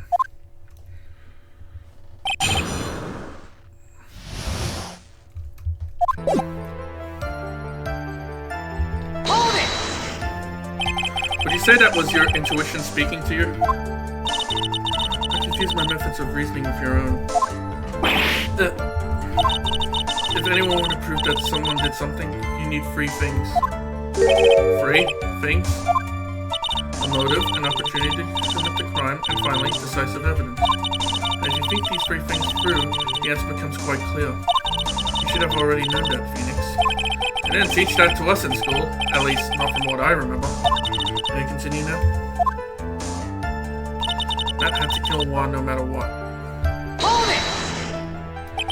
So, would you say this need came from the press conference? Yes, do you know why Juan closed that event in that hotel for the conference? Because that was when he could cause the most damage to the public's beloved men on guard. And you know this plan, didn't you, Miss Andrews? Yes, because I was the one who set up the conference and prepared the costume. But I'm sure Miss On Guard himself didn't know anything about the press conference. Oh, really? Can you show me any proof that he didn't know about the press conference? Anyway, the important thing here is that information was not in your testimony. Yes, I agree. Miss Andrews, please correct your testimony, if you please. Grasping at straws now, are we, Mr. Wright? Hold it! Has Mr. On Guard done something to hurt or betray you personally? Why do you ask? You were the one who helped Mr. Carita with his press conference. And that event was supposed to bring down Mr. On Guard, yet you still helped out. Objection! There's no trial right now with Mr. On Guard, Wright. What the witness was thinking, helping the victim with his plan, is none of our concern. In any case, this means that the defendant had a motive to kill. Why do I keep doing this to myself? Hold it! But didn't you already testify earlier that Mr. On Guard was taking a nap in his room? Are you telling me now that that too was a lie so you could cover for Mr. On Guard? I'm not telling you anything of the sort. When I went to get him for the show, he honestly was sleeping.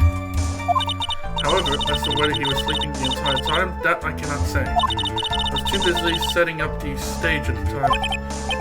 I keep trying, but I can find no flaws with what Miss Andrews has said. I can say the same for some people here in this courtroom, however. The judge is glaring straight at Mia.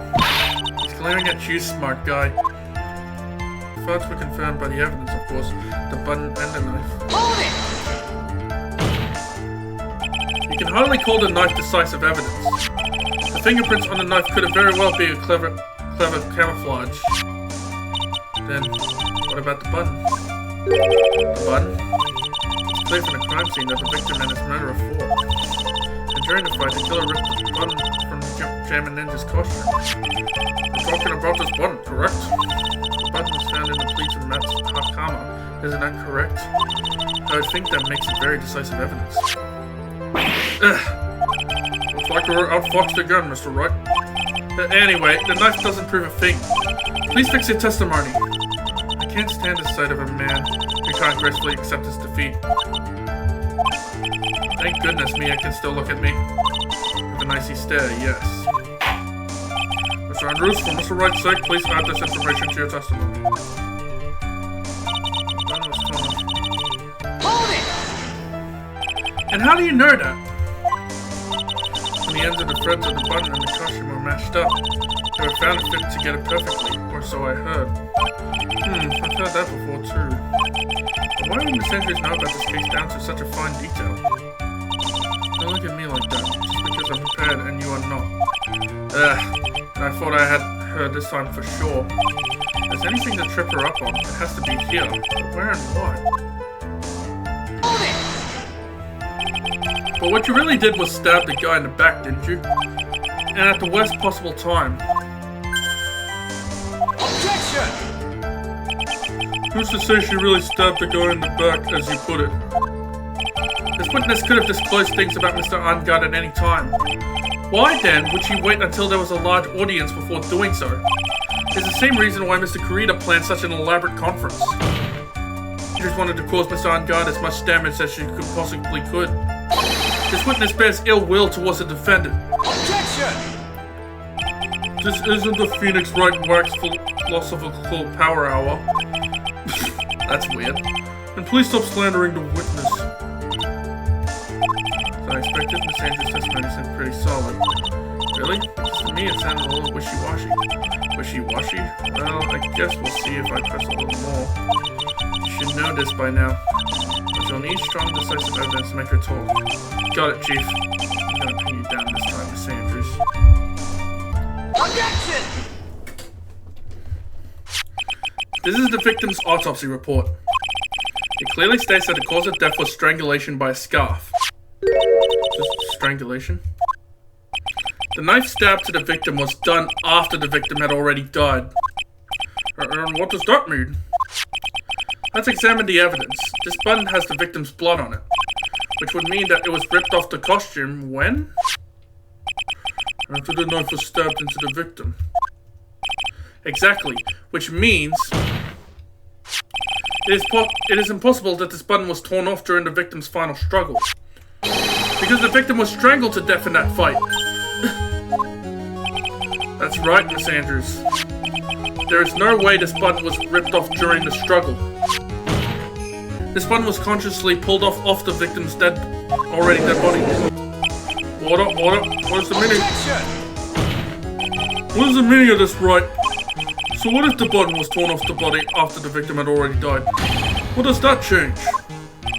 Let me ask you one simple question, Mr. Edgeworth. Why was the button torn off? What purpose did that serve?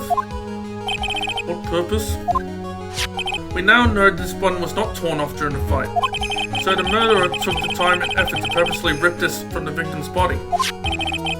That would mean that the murderer had something in mind, wouldn't it? Mr. Wright, does this mean you know the murderer wanted to do with this button? What was it?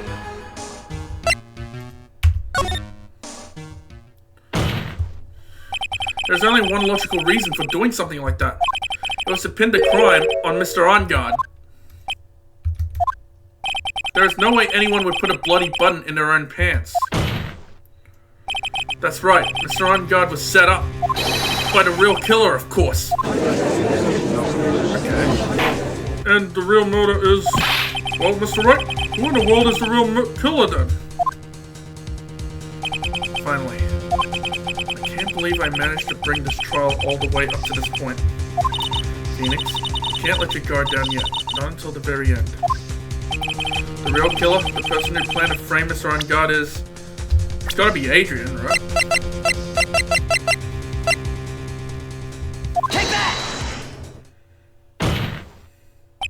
This Adrian Andrews? I choose you! You are Mr. Koridic's killer! What? The glass is breaking off again. Order! Mr. Wright! This is a very grave matter. Do you have any evidence that supports your charge? Any evidence? All of the evidence points to Miss Andrews. How preposterous! You can't stick any of that on me. I can't, can I? But you can't attest me? Then what about this knife? The knife was used to stab the victim after he had already been strangled to death. It was used to throw suspicion onto Mr. Ongard, naturally. A knife covered in the defendant's fingerprints could only be taken from his room. And the only one who had dinner with him and knew which knife to take was you! Spare glasses. What about the button that was found in Matt's Hakama? This button was removed from the victim's body after he had already died. The only people that could have done so were the person who found his body or the killer. However, if Mr. Ongard was the real killer, there is no way he would have put such incriminating evidence in his own Hakama. There's another glasses. How many glasses does she have? The only person who could have put this button into Mr. Ongard's Hakama is the person who went to wake him up from his nap, which is you, yet again, Miss Andrews. Or Sue, what about the empty guitar case? That is also another piece of evidence that incriminates Miss Andrews. That costume was used to hide the real killer's identity as they fled the crime scene. Now, who could have known that there was just a costume inside the guitar case? It could only have been the person who prepared the costume for the victim. And that person is you, Miss Adrian Andrews. No, Objection! But Miss Andrews' fingerprints were nowhere to be found in the guitar case. It was you who proved that she was not wearing gloves at the time. Her That's right. That's because she did not intend on leaving any prints. If anyone had found out that she had touched the case, they would have asked her why. So to avoid leaving any prints, she used a towel or something else to open it. But the glass of tomato juice is a different story. Miss Andrews purposely left her fingerprints on the glass to show that, yes, indeed, she was the classic day's discoverer of a dead body. And to top it all off, there's this photo. A photo of the killer as they exited the scene of the crime. No reasonable person on Earth can believe this nickel samurai is Mr. Angad. It's too short for his own costume if it was him. Speaking of how tall people are, Miss Andrews, you're also kind of short in stature, are you not? Please stop.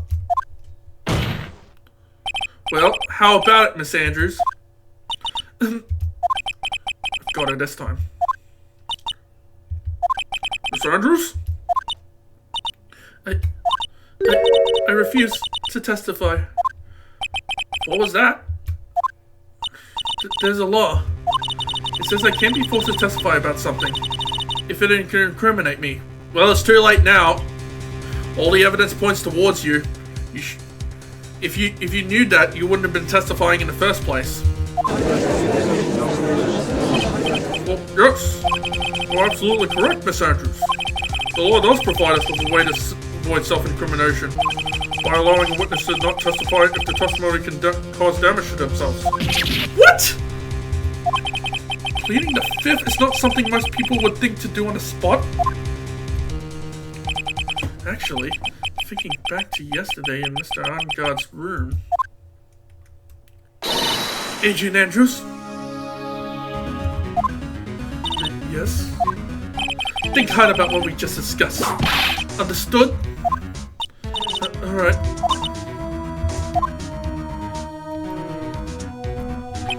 That's it.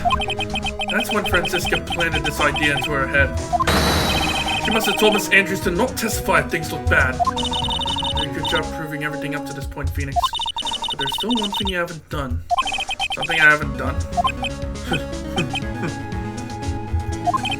What's wrong, Wright? Are you finished already? Run out of evidence? What is so humorous, Mr. Edworth? I'm sure you realize this as well, Your Honor. But everything the good lawyer here has proven up to this point is meaningless. What?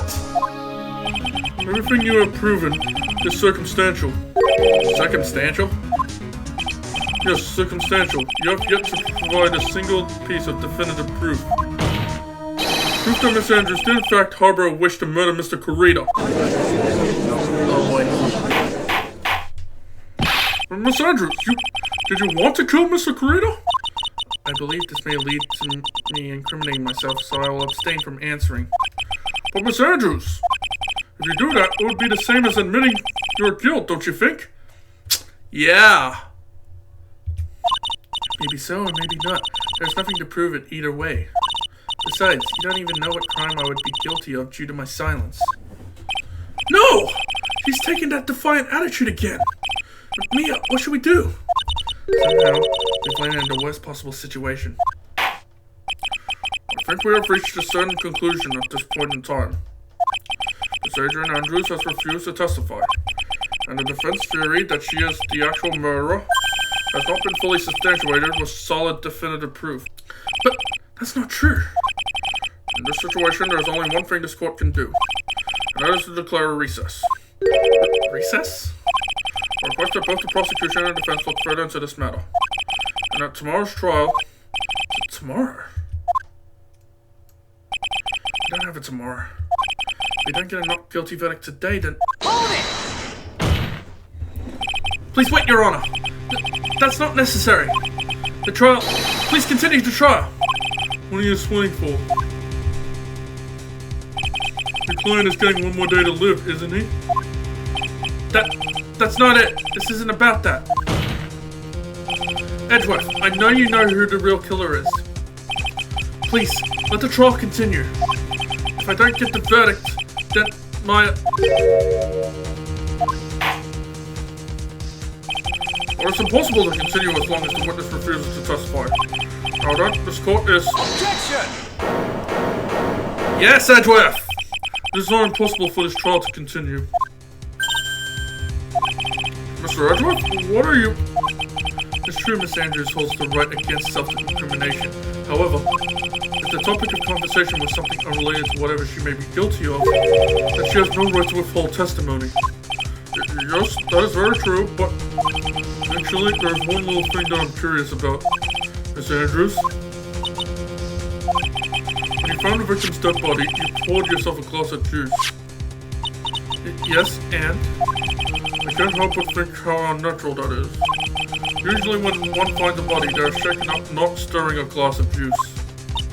So my actions were unusual, but I've already... Before you speak, I want to state that if you have a reason behind your actions, I would like you to testify to that effect. Testify? Your Honor, I would like to request that the witness testify again as to what happened when she first discovered the victim's body. Whatever we find out in this testimony should in no way implicate the witness. Thanks, Edgeworth. I don't know what it is about Edgeworth today, but I can't get a good read of him. Is he a friend or foe? I just don't know. The court acknowledges the prosecution request. Miss Andrews, if you please. Alright. When you found a body, what did you do? That glass of juice, I didn't really pour it for myself. I was surprised when I walked into the room and saw it in that messy state. And one, he was sitting slumped over and tired, looking in the corner. When I saw him sitting like that before he was dead, didn't cross my mind. To be honest, I thought he had just fainted or something, so I went to pour him some juice. When I realized that he was dead, that's when I knocked the flower vase over. So you poured that glass juice for the victim? Why didn't you say so in your earlier testimony? I didn't think I needed to include something so trivial. Phoenix, please be careful here. If you can't find anything wrong with this testimony, then there's nothing left. I know. Edgeworth, what the heck is going on in that brain of yours? Now then, Mr. Wright, you may begin your cross-examination.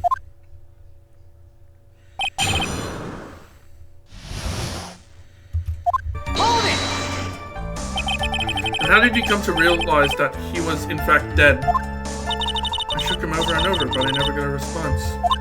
So I set the glass down on the dresser and tried to take his pulse. I was shocked and staggered backward. You knocked the flower vase over, so that's what happened? Yes. This is what it all comes down to. Huh?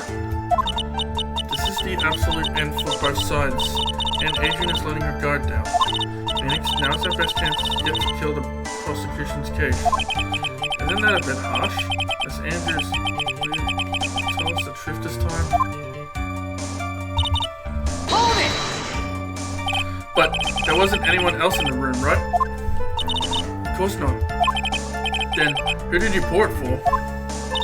Mr. Wright, there's a rhyme and reason for everything. Can you wait just a little longer for it to be revealed to you? In other words, Wright, be quiet and listen. Precisely. I couldn't have said it better myself. Ugh. I was surprised when I walked into the room and saw it in that messy state. So, it was a mess? Are you sure it wasn't messy because of your fight with Mr. Carita? Objection! I understand your frustrations at not being able to prove your theory. However, before you go accusing people of crimes, go find yourself some evidence. And then, what did you see next, witness? And one, he was sitting slumped over and tired, looking in the corner. Slumped over? Yes, he was just sitting there with his head tilted forward, eyes closed. He really looked like he was sleeping. Was this me or did that right there sound a little odd? And what did cross your mind? I thought maybe he had smashed everything up in anger because he lost the Grand Prix. And then felt tired after his rampage, so he decided to take a nap. Anyways, that's what I thought. So you didn't think he was dead at all?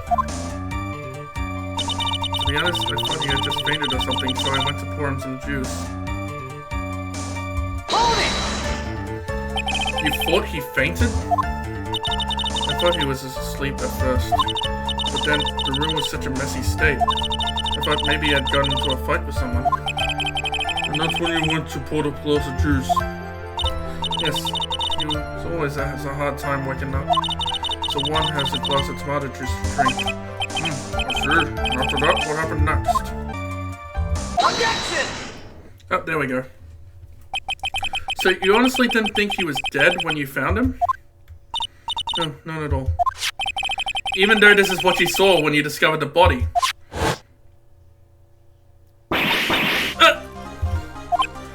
What is the meaning of this? Isn't it obvious, Your Honor? There is a knife sticking straight out of Mr. Kurita's chest.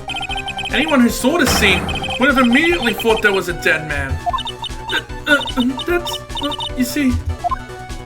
Andrews? I doubt a single person in the world would mistake this for someone who fainted. And then so nonchalantly go pour something to drink. Your point is? Miss Andrews, your testimony just now, it was all just one giant lie. And your lie has proven one thing very clearly.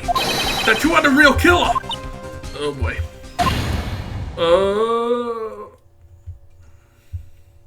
I can't scream because there's neighbors. Looks like the defense has somehow brought the ugly truth to light. The defendant, Mr. Man on Guard, is not guilty after all. But that's impossible.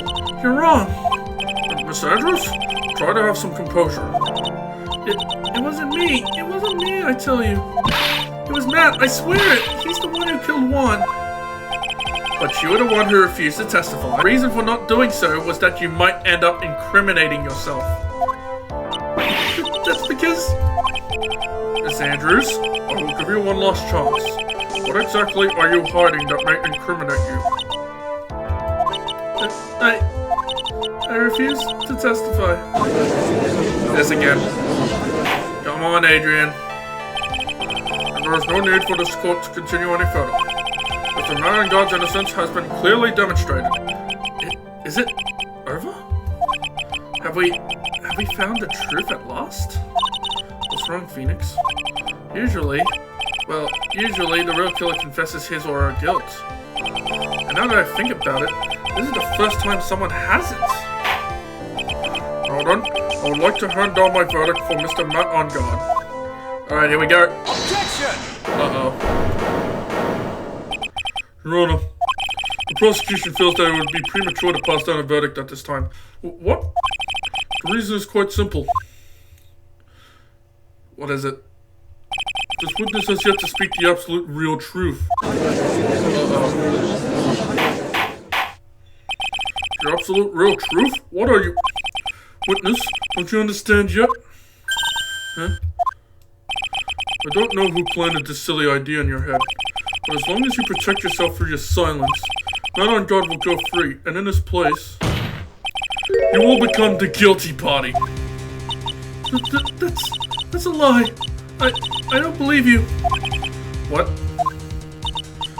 I was told if I spoke, then it would be all over, and Matt would never be declared guilty. What in the world is she talking about? Has she lost it? I can't speak about it. I'm too scared. It's Francisca von Karma. Huh? Don't you remember, Phoenix? Oh yeah. Miss Andrews lives by gripping tightly onto the words of another, because she doesn't have the strength to believe in herself. But then, right now, Miss Andrews is... Yesterday she was tossed a lifesaver by Miss Von Karma. Don't say a word, no matter what happens. If you do, Man on Guard will be acquitted. Miss Andrews' underlying believes in those words right now, and is clinging onto them. Then what should we do? This is the first time I've ever come across anything like this. Miss Andrews has to be the killer, right? What we have to do now is get ourselves out not guilty. That is my only priority.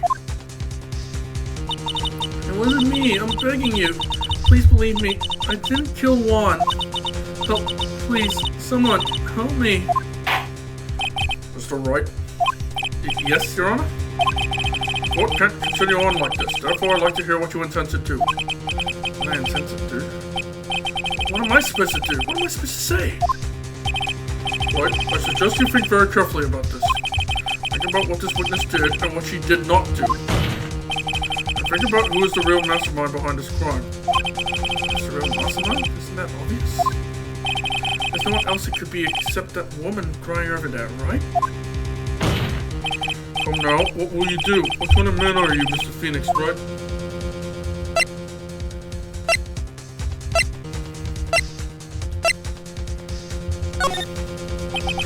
I have to win a complete acquittal today. There's no way around that. But I can't bring myself to do it like this. Not when she's making a face like that. Miss Andrews, I'd like to know what you are really hiding. Well, Mr. Wright, are you sure you know what you're doing? Sure, Mr. On Guard would get an acquittal, but in his place you would be found guilty. Is this how you really want this trial to end? Be quiet. How dare you? You're trying to trick me. That's enough. I commend you for trying, Mr. Edgeworth. However, it's clear that the defense theory is the truth. You're wrong.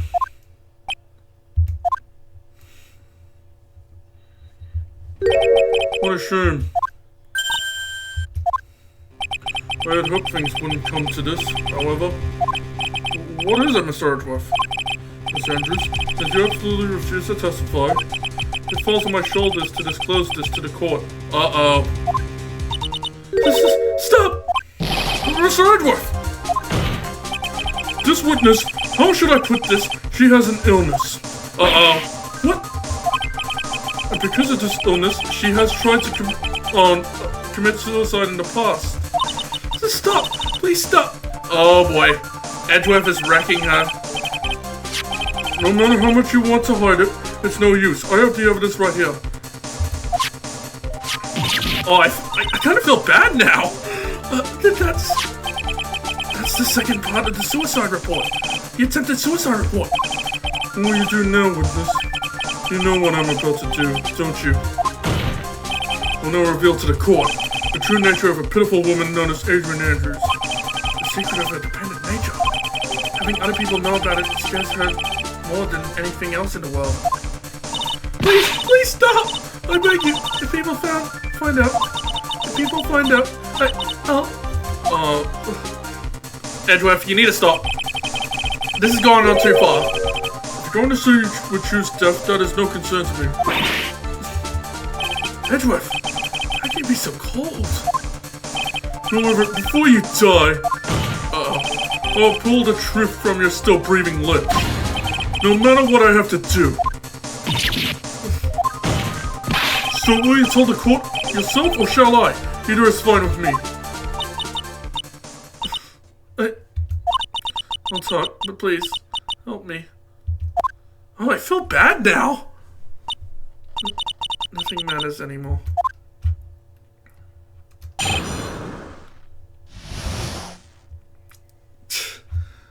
What the fuck, Edgeworth? When I first saw him, I really thought he had fainted, honest. When I realized he was dead, that was when I formulated my plan. Once I made sure there was no one there in the hallway, I made a dash back to Matt's room. And then, I stabbed Juan's dead body with a knife and ripped off the button. Just when I finished and was returning to Matt's room, I had a bit of an inconvenience. And that's why I ended up using the nickel samurai costume. To stab the body with the knife? But why would you do that? Isn't it obvious? Depending the blame on a certain person. A certain cowardly man. What do you mean by all of this? It might take this court a little while to understand, but... Jeez. This is the truth.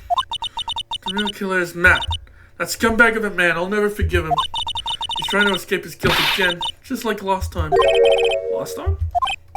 So Miss Andrews stabbed the victim Juan Carita in the chest with a knife. However, she didn't do it with murder in mind. She did it with the intent of framing Matt on guard for the murder. And this is her crime. What? How is this possible? I mean, wasn't Miss Andrews supposed to be the real murderer? Mr. Wright, please get over your shock and commence the cross-examination. Oh boy.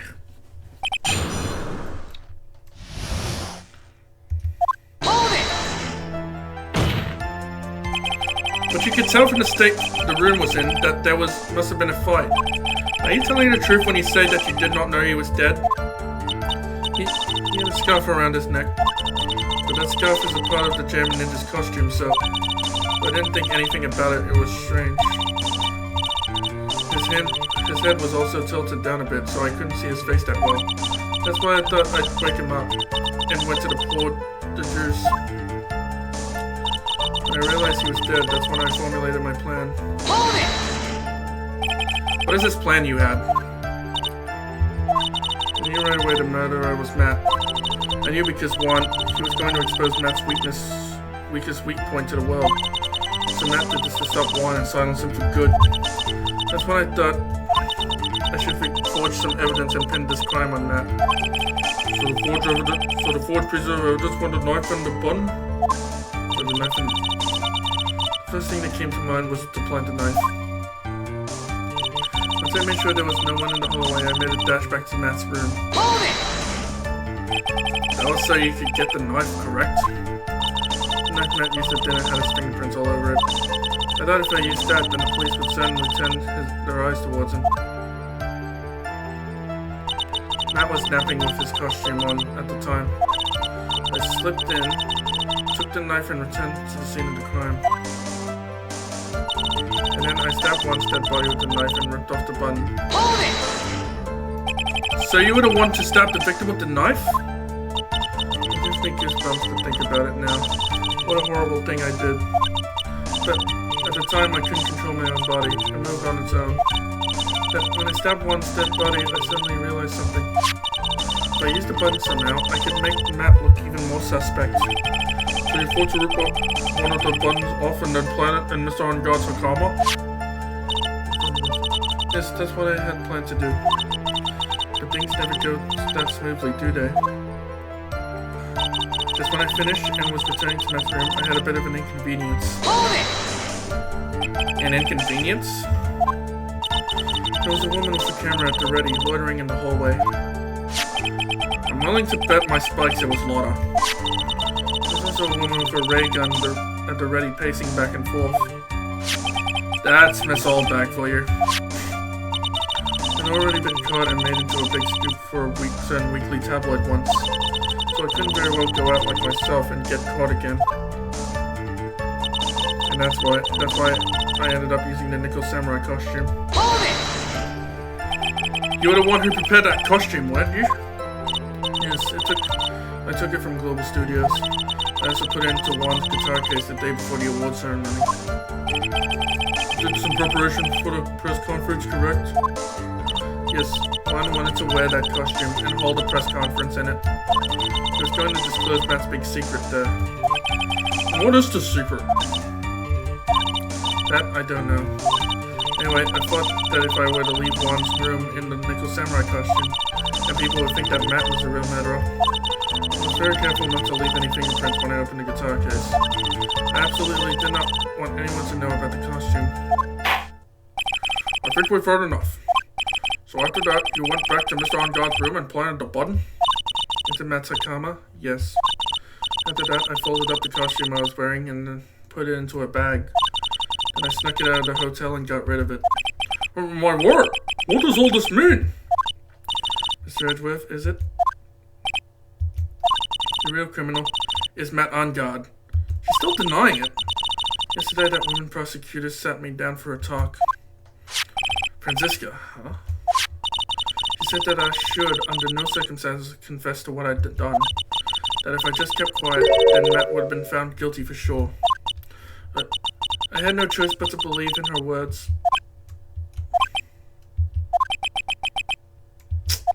Damn. What this witness has done is clearly unlawful. However, as long as her testimony stands, we can be certain she is not the real killer. Wait, Your Honor! The defense still... Objection! Right. It's pointless. At this point in time, it is not possible to indict Miss Andrews on anything.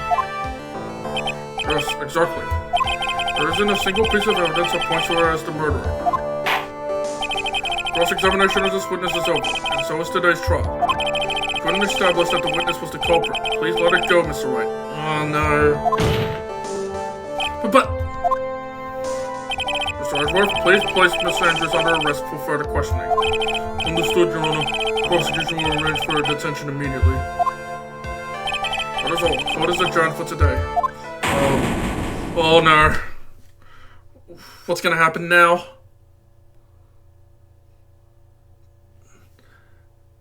There was no acquittal. What's gonna happen to Maya now? Yeah, that's my reaction too, Phoenix. Today's trial, it's over. And I didn't win an acquittal. Witness, would you mind if I ask you something? Edgeworth? What is it? Before you leave court today, I wondered if I might look at one thing.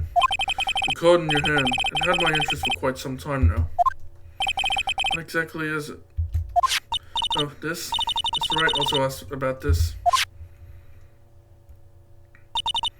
Although I didn't remember at the time you asked me about it, Mr. Wright.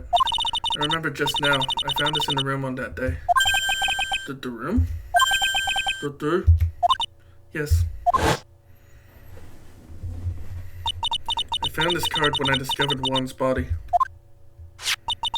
It was lying there right next to him. You found that card next to the victim's body?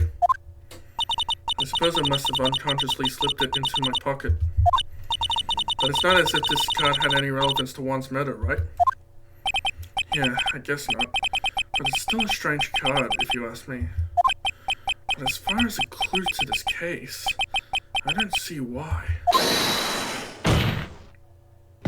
Witness! The card! Give it to me! Hurry! Edgeworth? Do you have any idea what you have stupidly yet inevitably done? I can't believe you hid this from me all this time. I didn't mean to. What is this all about? I've never seen Edgeworth so emotional before.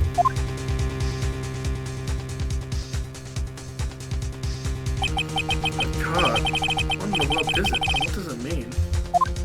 Wait, we saw the same card in the building where Maya was kidnapped. Well, anyways, guys, that's gonna do it for this video. That was a crazy episode, and sadly we didn't get the acquittal, but I hope Maya's okay for the next episode, and we will continue that next time. But in the meantime, if you guys like this video, please give it a like and subscribe to see more videos like this in the future. Until then, take care and goodbye.